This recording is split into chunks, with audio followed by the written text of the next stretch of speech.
আবার আল্লাহ বললেন, নবী আপনি এমন নবী যেই নবীকে আমি হাউজে কাউসার দিয়েছি।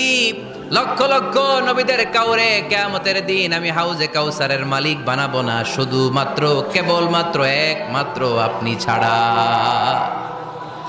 ইন্না আ'তাইনাকাল কাউসার ফাসাল্লি লিরাব্বিকা ওয়ানহার ইন্না শানিআকা হুয়াল আবতার। সুবহানাল্লাহ পড়ে। এই হাউজে কাউসারের পানি খেতে চান? পান করতে চান? বিশ্বনবী না দিলে খাইতে পারবো আমরা? হাউজে কাউসার পান করতে চান কারা? হাত তুলে দেখান।